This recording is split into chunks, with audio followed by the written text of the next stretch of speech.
Hi everyone, I am Mohammad Asif and I am your English trainer. So dear student, आज फिर मैं आपके लिए एक बहुत ही शानदार स्ट्रक्चर लेकर आया हूँ। छोटा सा स्ट्रक्चर है लेकिन मज़ेदार स्ट्रक्चर है, बहुत ज़्यादा बोला जाता है। तो डियर स्टूडेंट, चलिए क्लास स्टार्ट करते हैं। बट क्लास स्टार्ट करने से पहले मैं चाहता हूँ कि आप हमारे वीडियो को लाइक करें, शेयर करें और चैनल को भी सब्सक्राइब करें। तो चलिए एवरीवन, आज का जो हमारा स्ट्रक्चर है उसको सीखते हैं। देखिएगा, सबसे पहले क्या होगा, सबसे पहले हमारा सब्जेक्ट आएगा। सब्जेक्ट के बाद में कोई भी हेल्पिंग वर्ब, और हेल्पिंग वर्ब के बाद में हम लगाएंगे नो लॉन्गर। ठीक है, नो लॉन्गर के बाद में हम क्या कर देंगे, वर्ब की फर्स्ट फॉर्म यूज़ करेंगे। और अगर वर्ब नहीं दी होगी तो कोई ना कोई नाउन दी होगी, हम नाउन का यूज़ कर लेंगे। तो स्ट्रक्चर क्या हुआ हमारा, स्ट्रक्चर हुआ subject plus helping verb plus no longer plus verb first form, और अगर वर्ब नहीं है तो कोई ना कोई नाउन दी होगी, हम इसका यूज़ करेंगे। तो ये तो हुआ हमारा स्ट्रक्चर। अब देखिएगा, इसका यूज़ कहाँ पर किया जाता है, when you are not get in touch with someone और समथिंग। यानी कि जब आप किसी इंसान से या किसी चीज़ से बहुत दिनों से अब टच में नहीं हैं।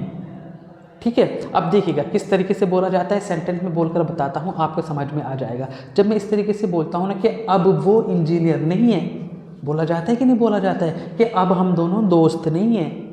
जब इस तरह से बोला जाता है ना कि अब मैं ये काम नहीं करता, अब वो ये नहीं है, मतलब जब इस तरह की कोई बात बोली जाती है ना कि पहले वो इंजीनियर था लेकिन अब वो इंजीनियर नहीं है, जब इस तरह की बात बोली जाती है तब जाके हम नो लॉन्गर का यूज़ करते हैं। जैसे अगर मैं इस तरीके से बोलूँ कि वो अब इंजीनियर नहीं है, तो कैसे बोलेंगे, he is no longer an engineer. या फिर मैं इस तरीके से बोलूँ कि अब वे दोनों साथ में काम नहीं करते, तो कैसे बोलूँगा, they know longer work together. या फिर इस तरीके से बोलूँ कि अब वो यहाँ नहीं आती, she know longer comes here. या अब मैं मैथ्स नहीं पढ़ाता, I know longer teach mathematics.